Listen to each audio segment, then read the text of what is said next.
Chapter 2. Enter at your peril.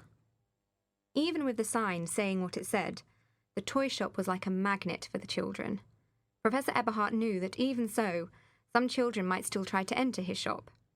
To this end, he had the door handle repositioned a few feet higher than normal to make sure that wouldn't happen. In fact, it was almost at the top of the door, well above the reach of a child, even one on tiptoes. Even if they could reach the doorknob, by standing on their friend's shoulders, for instance, Professor Eberhardt had the springs on the door made extra strong. So strong that even the grown-ups struggled to open it. It would take a great, hefty shove, and you would have to lean your weight against it really hard before it would budge. He installed an extra loud bell behind the door. When it opened, a clanging alarm rang.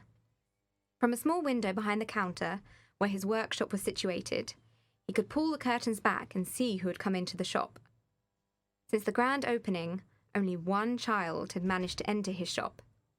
Hans Balmer, the baker's son, did so on a dare and was never the same again. The children wanted to know what he had seen. They bribed him with sweets. They threatened him with a bashing. But Hans wouldn't utter a single word about what he saw that day.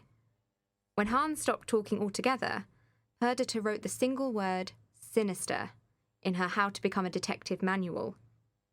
Then each time he went to and from school, Hans would cross to the opposite side of the road before passing the shop, no doubt to avoid temptation. He would cross back again only when it was behind him. Of course, that only made everyone more curious, wondering what wonderful things lay behind the toy shop door. So, what could be said about Professor Eberhardt's toy shop?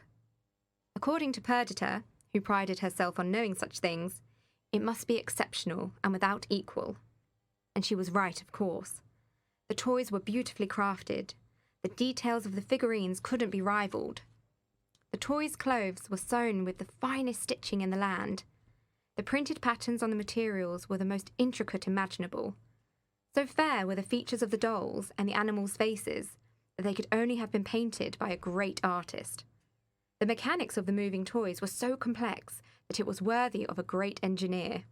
They were beyond comparison, and each was unique. Professor Eberhardt never made duplicates.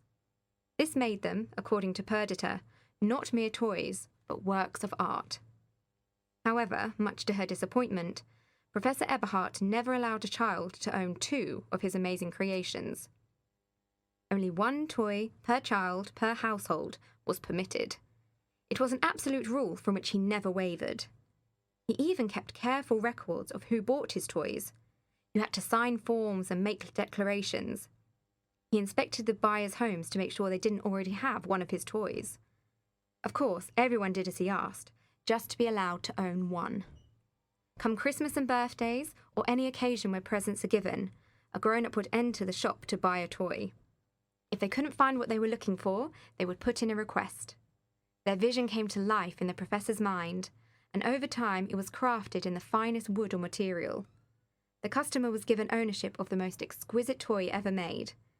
It would be wrapped in delicate tissue and presented in a most beautiful box.